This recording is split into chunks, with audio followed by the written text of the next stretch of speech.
So ഇതാണ് സാംസങ്ങിൻ്റെ super slim ഫോണായ സാംസങ്ങിൻ്റെ ലേറ്റസ്റ്റ് S25 എഡ്ജ്. നിങ്ങൾ ഓൾറെഡി ഈ ഒരു ഫോണിൻ്റെ പല അൺബോക്സിംഗ് വീഡിയോസ് കണ്ടു കാണും. ഞാൻ വിചാരിച്ച് നമുക്ക് ഡീറ്റെയിൽഡ് റിവ്യൂ ചെയ്യാമെന്ന്. പ്രത്യേകിച്ചും നിങ്ങളുടെ മനസ്സിൽ ഈ ഫോണിനെ കുറിച്ചുള്ള പല ചോദ്യങ്ങളുണ്ടാവും. ഫോർ എക്സാമ്പിൾ, ഇതിൻ്റെ ആവശ്യം എന്താണ്, ഈ ഫോൺ ശരിക്കും സ്ലിം ആൻഡ് ലൈറ്റ് വെയിറ്റ് ആണോ, ഈ ഫോൺ വരുന്ന പ്രൈസിന് ഇത് വർത്താണോ, എന്നാൽ ഏറ്റവും വലിയ ചോദ്യമാണ് ബ്രോ ബാറ്ററി നിൽക്കുമോ. സോ ഈ പറഞ്ഞ എല്ലാ ചോദ്യങ്ങൾക്കുള്ള മറുപടി നിങ്ങൾക്ക് ഈ ഒരു വീഡിയോയിൽ കിട്ടും. കൂടുതൽ സമയം വേസ്റ്റ് ചെയ്യാതെ ലെറ്റ്സ് റോൾ. ഞാൻ ഈ ഫോണിൻ്റെ അൺബോക്സിംഗ് ഒന്നും കാണിക്കാൻ പോകുന്നില്ല, കാരണം നമുക്ക് എല്ലാവർക്കും അറിയാം സാംസങ് ബോക്സിൽ എന്തൊക്കെയാണ് തരാറുള്ളത്, എന്തൊക്കെ തരാറില്ല. We all no. ഒരു കാര്യം എന്തായാലും എടുത്ത് പറഞ്ഞേ പറ്റൂ, മാറ്റ് ഫിനിഷിൽ വരുന്ന ഗ്ലാസ് ബാക്ക്, ചുറ്റുമുള്ള ടൈറ്റാനിയം ഫ്രെയിം, വളരെ നല്ല പ്രീമിയം ഫീലാണ് ഈ ഒരു ഫോൺ തരുന്നത്. എന്നാൽ ഇതിൻ്റെ ഈ slim and light weight form factor ഉണ്ടല്ലോ, അത് ആക്ച്വലി എൻ്റെ ബ്രെയിൻ അത് പ്രോസസ്സ് ചെയ്യാൻ പറ്റാത്തൊരവസ്ഥ ഫസ്റ്റ് ടൈം. കാരണം എന്താണെന്നറിയാം, ഞാൻ ഒരുപാട് ഫോൺസ് യൂസ് ചെയ്യാറുണ്ട്. ഇത്രയും വലിയ ഫോൺ, അതും glass back, metallic finish, metal frame. So നമ്മുടെ മനസ്സിലൊരു വെയിറ്റ് ഉണ്ടല്ലോ, ഇത്രയും വെയിറ്റ് ഉണ്ടാവുന്നു. പക്ഷേ ഈ ഫോൺ എടുക്കുമ്പോൾ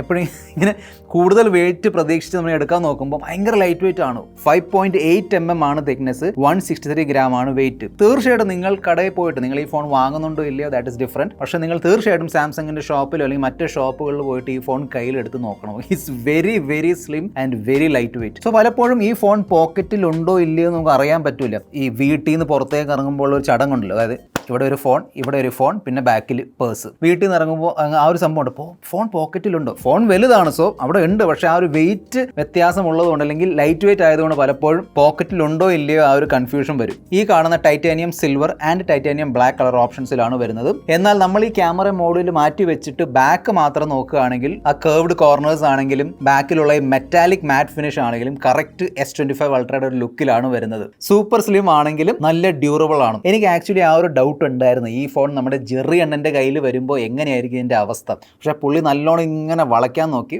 ഫോൺ വളഞ്ഞില്ല, ഒടിഞ്ഞില്ല. സോ തീർച്ചയായിട്ടും ഇത്രയും ഡ്യൂറബിൾ ആയ ഒരു സ്ലിം ഫോൺ ഉണ്ടാക്കിയതിനും സാംസങ്ങിനും ഒരു ഗുഡ് ജോബ് ഉണ്ട്. സാംസങ്ങിൻ്റെ വരാൻ പോകുന്ന ഫോൾഡ് ഉണ്ടല്ലോ, അതിൻ്റെ നിങ്ങൾ ആഡ് കണ്ടിരുന്നോ, അല്ലെങ്കിൽ ആഡല്ല ടീസർ, ആഡ് വന്നിട്ടില്ല, ടീസർ കണ്ടിരുന്നോ. അതിങ്ങനെ ഓപ്പൺ ആവുന്നൊരു സാധനം കാണിക്കുന്നുണ്ട്, ഞാൻ കാണിച്ചു തരാം. അത് ഓപ്പൺ ആകുമ്പോൾ നമുക്കതിൻ്റെ ഫോം ഫാക്ടർ ചെറുതായിട്ട് കാണാൻ പറ്റുന്നുണ്ട്. സോ വരാൻ പോകുന്ന ഫോൾഡ് 7 കുറച്ചും കൂടി സ്ലിം ഫോം ഫാക്ടറിലായിരിക്കും വരുന്നത്. അതുപോലെ തന്നെ ആപ്പിളിൻ്റെ ഈ iPhone 17 സീരീസിൽ iPhone 17 എയർ എന്നൊരു ഫോണും ഉണ്ടാവുമെന്ന് പറയുന്നുണ്ട്. സോ ഈ പറഞ്ഞ ഫോണുകൾക്ക് മുന്നേ ഒരു സ്ലിം ഫോൺ ഇറക്കിയിട്ട് സാംസങ് ആണ് ഏറ്റവും ഫസ്റ്റ് കൊണ്ടുവന്നത് എന്ന് പറയാം. പ്ലസ് മാർക്കറ്റും ഒന്ന് ടെസ്റ്റ് ചെയ്ത് നോക്കാം ആളുകൾക്ക് സ്ലിം ഫോൺസിൽ താല്പര്യമുണ്ടോ ഇല്ലയോ എന്ന്. സോ ഈ പറഞ്ഞ ഫോണുകളുടെ, അതായത് ഫോൾഡ് ആണെങ്കിലും ഫ്ലിപ്പ് ആണെങ്കിലും ഇതിന്റെ വീഡിയോസ് മിസ്സാവാതിരിക്കാൻ വേണ്ടി ചാനൽ സബ്സ്ക്രൈബ് ചെയ്യാൻ മറക്കണ്ട. അതിനോടൊപ്പം തന്നെ ഡെയിലി ലേറ്റസ്റ്റ് കിടിലൻ ഡീൽസ് ആൻഡ് ഓഫേഴ്സ് മിസ്സാവാതിരിക്കാൻ വേണ്ടി നമ്മുടെ ഒഫീഷ്യൽ ടെലിഗ്രാം ചാനൽ ഫോളോ ചെയ്യുക. ഡിസ്ക്രിപ്ഷൻ ബോക്സിൽ ലിങ്ക് കൊടുത്തിട്ടുണ്ട്, ക്ലിക്ക് ചെയ്യുക, ഫോളോ ചെയ്യുക. സോ പെർഫോമൻസിന്റെ പോയിന്റ് ഓഫ് വ്യൂ നോക്കുകയാണെങ്കിൽ സാംസങ് ഒരു കുറവ് വരുത്തിയിട്ടില്ല. Qualcomm Snapdragon 8 Elite 4 Galaxy chipset ആണ് ഈ ഫോണിൽ കൊടുത്തിരിക്കുന്നത്. Flagship level LPDDR5X RAM UFS 4.0 കൊടുത്തിട്ടുണ്ട്. അതുകൊണ്ട് തന്നെ ഇതാ കണ്ടില്ലേ, 2.3 മില്യൺ വരെയുള്ള AnTuTu സ്കോർ കിട്ടുന്നുണ്ട്. പക്ഷേ ഈ സ്ലിം ഫോം ഫാക്ടറും പിന്നെ ലൈറ്റ് വെയിറ്റ് സെറ്റപ്പ് ഒക്കെ ആയതുകൊണ്ട് സാംസങ് ഇതിന്റെ ചിപ്സെറ്റ് ചെറിയ രീതിയിൽ ത്രോട്ടിൽ ചെയ്തിട്ടുണ്ട്. നമുക്ക് ആ ഒരു സംഭവം ത്രോട്ട്ലിംഗ് ടെസ്റ്റിൽ കാണാൻ പറ്റുന്നുണ്ട്. കണ്ടില്ലേ, അതിന്റെ അർത്ഥം എന്താണെന്ന് വെച്ചാൽ സമ്മർ സീസണിൽ, പ്രത്യേകിച്ച് ചൂടുള്ള സമയത്ത് അല്ലെങ്കിൽ ചൂടുള്ള സ്ഥലത്ത് ഈ ഫോൺ ഓവർ ഹീറ്റിംഗ് ആവാതിരിക്കാൻ വേണ്ടി ഇതിന്റെ പ്യുവർ പെർഫോമൻസ് അല്ലെങ്കിൽ മാക്സിമം പെർഫോമൻസ് സാംസങ് കുറച്ചാണ് വെച്ചിരിക്കുന്നത്. പ്ലസ് ഈ ഫോണിൽ കൊടുത്തിരിക്കുന്ന ചെറിയ ബാറ്ററി സൈസ് ഉണ്ടല്ലോ, ബാറ്ററി mAh അല്ലെങ്കിൽ ബാറ്ററി കപ്പാസിറ്റി, അത് പെട്ടെന്ന് തീർന്നു പോകാതിരിക്കാൻ വേണ്ടിയും കമ്പനികൾ ഇങ്ങനെ പവർഫുൾ ചിപ്സെറ്റുകൾ ഇങ്ങനെ തുറന്നു വിടാറില്ല. എനിവേ നമ്മൾ കണ്ട ഒരു ത്രോട്ട്ലിംഗ് ഉണ്ടല്ലോ, അത് നോർമൽ യൂസ് ആണെങ്കിലും ഗെയിമിംഗ് പെർഫോമൻസ് ആണെങ്കിലും അവിടെ ഒന്നും ബാധിച്ചതായിട്ട് എനിക്ക് തോന്നിയില്ല. ആക്ച്വലി BGMI 90 FPS ആണ് കിട്ടുന്നത്. നല്ല സ്മൂത്ത് ആയിട്ട് കളിക്കാൻ പറ്റുന്നുണ്ട്. സ്ലിം ഫോം ഫാക്ടർ ആയതുകൊണ്ടാവാം നിങ്ങൾക്ക് കണ്ടിന്യൂസ് ആയിട്ട് ഇവിടെ ഹീറ്റ് ഫീൽ ആവും. ഓവർ ഹീറ്റിംഗ് അല്ല, പക്ഷേ ഒരു ചൂട്, അതായത് നമ്മൾ ഈ കണ്ടിന്യൂസ് ഗെയിമിംഗ് ചെയ്യുമ്പോൾ, പിന്നെ നമ്മൾ ഔട്ട്ഡോർ കൊണ്ടുപോയിട്ട് വീഡിയോ ഒക്കെ എടുക്കുമ്പോൾ, ഈവൻ ഫോട്ടോസ് എടുക്കുമ്പോഴും അത്യാവശ്യം വെയിലും കാര്യങ്ങളൊക്കെ ഉണ്ടെങ്കിൽ ഒരു കണ്ടിന്യൂസ് ഹീറ്റ് നിങ്ങൾക്ക് ഇതിന്റെ ബാക്കിൽ ഫീൽ ആവും. നിങ്ങളുടെ ബാക്കിൽ മാത്രമല്ല, ആക്ച്വലി ഫ്രെയിമിലും ഫീൽ ആവുന്നുണ്ട്. നമ്മൾ ആ ഒരു ക്യാമറ ആപ്ലിക്കേഷൻ ക്ലോസ് ചെയ്ത് അല്ലെങ്കിൽ ഗെയിമിംഗ് നിർത്തിയാൽ ഓട്ടോമാറ്റിക്കലി ഈ ഫോൺ കൂൾ ഡൗൺ ആവുന്നുണ്ട്. അതിന്റെ കാരണം ഒരുപക്ഷെ ഇതിൽ കൊടുത്തിരിക്കുന്ന വേപ്പർ ചേംബർ കൂളിംഗ് സംവിധാനമൊക്കെ ആവാം. ഈ ഒരു പ്രൈസിന് ഡീറ്റെയിൽസ് അവസാനം പറയാം, ഒരു ക്ലൂ തരാം, 1 lakhന്റെ മേളിലാണ്. ഓക്കെ, സോ ഈ പ്രൈസിൽ നിങ്ങൾ എന്തായാലും ഈ ഒരു ഫോൺ ഗെയിമിങ്ങിന് വേണ്ടി വാങ്ങാൻ പോകുന്നില്ല.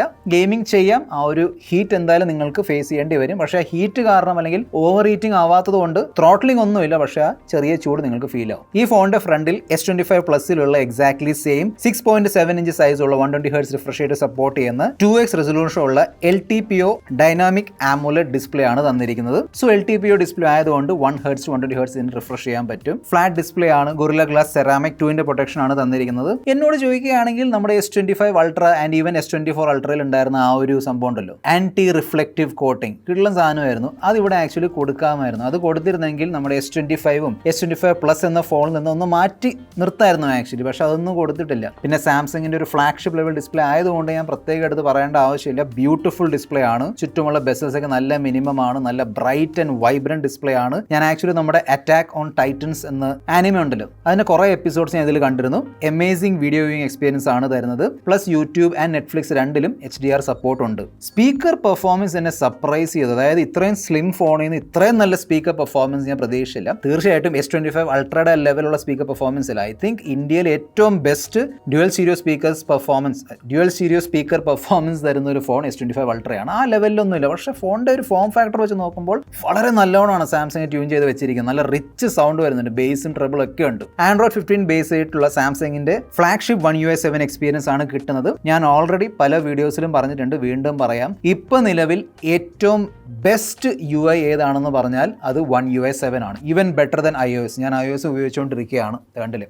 പക്ഷെ ഇതിനേക്കാളും better stability and better experience എനിക്ക് One UI 7 എന്നാണ് കിട്ടുന്നത്. അതായത് One UI 7ന്റെ കൂടെ വന്ന ആ ഒരു ന്യൂ ലുക്ക് ആണെങ്കിലും, പുതിയ icon design, quick toggles, animations, തീർച്ചയായിട്ടും ടോപ്പ് ടിയർ സോഫ്റ്റ്വെയർ എക്സ്പീരിയൻസ് ആണ് തരുന്നത്. പിന്നെ സാംസങ്ങിന്റെ ഫ്ലാഗ്ഷിപ്പ് ഫോണിൽ ടിപ്പിക്കലി വരാറുള്ള എല്ലാ ഫീച്ചേഴ്സും, നോക്ക് സെക്യൂരിറ്റി, വാളറ്റ്, സെക്യൂർ ഫോൾഡർ, പുതിയ നൗ ബാർ, പിന്നെ അറിയാലോ ടൺ കണക്കിന് AI ഫീച്ചേഴ്സ്. ഞാനൊന്നും ഇപ്പോൾ ഇവിടെ ഡീറ്റെയിൽ പറയാൻ പോകുന്നില്ല. പല വീഡിയോസിലും ഈ ഗാലക്സി AI ഫീച്ചേഴ്സ് പറഞ്ഞ് ആൾക്കാർ മടുത്തിരിക്കുകയെന്ന് തോന്നും. ആ പറഞ്ഞ എല്ലാ ഫീച്ചേഴ്സും ഈ ഫോൺ സപ്പോർട്ട് ചെയ്യുന്നുണ്ട്. So software features plus AI ഫീച്ചറിന്റെ ഒരു ബണ്ടിൽ ഉണ്ടല്ലോ, എനിക്ക് തോന്നുന്നില്ല വേറെ ഒരു ബ്രാൻഡിന്റെ ഏതെങ്കിലും ഫോണിൽ സാംസങ് തരുന്ന കാലം മികച്ച ഫീച്ചേഴ്സ് കാര്യങ്ങളൊക്കെ വരുന്നുണ്ടെന്ന്. പിന്നെ മറ്റ് S25 സീരീസ് ഫോൺസിൽ ഉള്ളതുപോലെ ഇതിന്റെ കൂടെ നമുക്ക് 7 വർഷത്തെ ആൻഡ്രോയിഡ് അപ്ഡേറ്റിന്റെ പ്രോമിസ് സാംസങ് തന്നിട്ടുണ്ട്. നമ്മൾ S25 അൾട്രയിൽ കണ്ട എക്സാക്ട്ലി സെയിം 200 മെഗാ പിക്സലിന്റെ മെയിൻ ക്യാമറയാണ് ഇവിടെയും ഫിറ്റ് ചെയ്ത് തന്നിരിക്കുന്നത്. കൂടെ വരുന്ന അൾട്രാവൈഡ് ക്യാമറ S25 പ്ലസിലുള്ള സെയിം അൾട്രാവൈഡ് ക്യാമറയാണ്. എനിക്ക് തോന്നുന്നു മിക്കവരും രണ്ടാമത്തെ ക്യാമറ അൾട്രാവൈഡിന് പകരം ഒരു ടെലിഫോട്ടോ ക്യാമറ കൂടുതൽ അപ്രിഷിയേറ്റ് ചെയ്തതിന്. കാരണം ഐ തിങ്ക് മിക്കവരും ഈ ക്ലോസപ്പ് പോർട്രേറ്റ് ഫോട്ടോസ്, അതായത് ബാക്ക്ഗ്രൗണ്ട് ബ്ലർ ഉള്ള പോർട്രേറ്റ് ഫോട്ടോസ് എടുക്കാനാണ് ഇഷ്ടപ്പെടുന്നത്. പക്ഷേ എനിക്ക് തോന്നുന്നു ഇതിന്റെ ഈ ഒരു സ്ലിം ഫോം ഫാക്ടർ കാരണമായിരിക്കും ഇതിൽ ടെലിഫോട്ടോ ക്യാമറ ഒന്നും തന്നിട്ടില്ല, അല്ലെങ്കിൽ ക്യാമറ മോഡൽ ഇനിയും തള്ളി നിൽക്കും. പക്ഷേ ഫോണിന്റെ പ്രൈസ് വെച്ച് നോക്കുമ്പോൾ 2 ക്യാമറകൾ മാത്രം. എനിവേ ബാക്കി കാര്യങ്ങളൊക്കെ ഞാൻ എൻഡിങ്ങിൽ സംസാരിക്കാം. നല്ല ഡീറ്റെയിൽസ് ഉണ്ട്, കളേഴ്സ് ഉണ്ട്. പിന്നെ കളേഴ്സ് ഭയങ്കര നാച്ചുറൽ അല്ല, എന്നാൽ പണ്ടത്തെ ആ സാംസങ്ങിന്റെ ഭയങ്കര ബൂസ്റ്റഡ് വൈബ്രന്റ് കളേഴ്സ് ഉണ്ടല്ലോ, അതുമല്ല. രണ്ടിന്റെ ഇടയിലുള്ള ഒരു കളേഴ്സ് ആണ് നമുക്ക് ഈ ഫോണിന്റെ ഫോട്ടോ വെച്ച് കിട്ടുന്നത്. ഡൈനാമിക് റേഞ്ച് നല്ലോണം മാനേജ് ചെയ്യുന്നുണ്ട്. സ്കിൻ ടോൺസ് വളരെ നല്ലതാണ്. ഈവൻ നൈറ്റ് പെർഫോമൻസും കൊള്ളാം. അതായത് നമ്മൾ ഏതൊരു സാംസങ്ങിന്റെ ഫ്ലാഗ്ഷിപ്പ് ഫോണിൽ നിന്ന് പ്രതീക്ഷിക്കുന്ന ഒരു ക്യാമറ പെർഫോമൻസ് ഇവിടെയും കിട്ടും. പിന്നെ നമുക്ക് വേണമെങ്കിൽ ഇതിന്റെ മെയിൻ ക്യാമറ വെച്ച് ഇത്തരത്തിലുള്ള 2x പോർട്രേറ്റ് ഫോട്ടോസ് എടുക്കാൻ പറ്റും. 200 മെഗാ പിക്സൽ ക്യാമറ ആയതുകൊണ്ട് 2xലും അത്യാവശ്യം ഡീറ്റെയിൽസും കാര്യങ്ങളൊക്കെ ഉണ്ട്. മാക്സിമം 8K 30 FPS വീഡിയോസ് ആണ് സപ്പോർട്ട് ചെയ്യുന്നത്. ഞാൻ 4K 60 FPS video sample share ചെയ്യുന്നുണ്ട്, കണ്ടു നോക്കുക. നല്ല വീഡിയോ പെർഫോമൻസ് ആണ്. അതായത് ഇത്തവണ സാംസങ് അവരുടെ വീഡിയോ പെർഫോമൻസ് കുറച്ചുകൂടി ഇമ്പ്രൂവ് ആക്കിയിട്ടുണ്ട്. അത് ഇവിടെയും വരുന്നുണ്ട്. ഓക്കെ, അത് മെയിൻ ക്യാമറ ആണെങ്കിലും സെൽഫി ക്യാമറ ആണെങ്കിലും. സോ മെയിൻ ക്യാമറ നമുക്ക് പ്രോപ്പർ S25 അൾട്രയിൽ കിട്ടുന്ന ആ ഒരു ക്യാമറ പെർഫോമൻസ് തരുന്നുണ്ട്. അൾട്രാവൈഡ് ക്യാമറ S25 അല്ലെങ്കിൽ S25 പ്ലസിന്റെ പെർഫോമൻസ് ആണ് തരുന്നത്. സോ ഓവറോൾ ക്യാമറ പെർഫോമൻസ് ഇപ്പോഴും S25 അൾട്രയിലാണ് ബെസ്റ്റ്. സോ ഇതിന്റെ ഓവറോൾ പെർഫോമൻസ് അതിന്റെ താഴെയായിരിക്കും. എന്നാൽ അതേ സമയത്ത് S25ലും 25 പ്ലസിൽ കിട്ടുന്ന 3x ടെലിഫോട്ടോ ക്യാമറ ഇവിടെ നിങ്ങൾക്ക് കിട്ടൂല. സോ വളരെ സൈക്കോളജിക്കലി ആണ് സാംസങ് ഇതിനെ പ്ലേസ് ചെയ്തിരിക്കുന്നത് ക്യാമറയുടെ പോയിന്റ് ഓഫ് വ്യൂ നോക്കുകയാണെങ്കിൽ. ഇനിയാണ് നിങ്ങൾ എല്ലാവരും കാത്തിരുന്ന നിമിഷം, അതായത് ബാറ്ററി.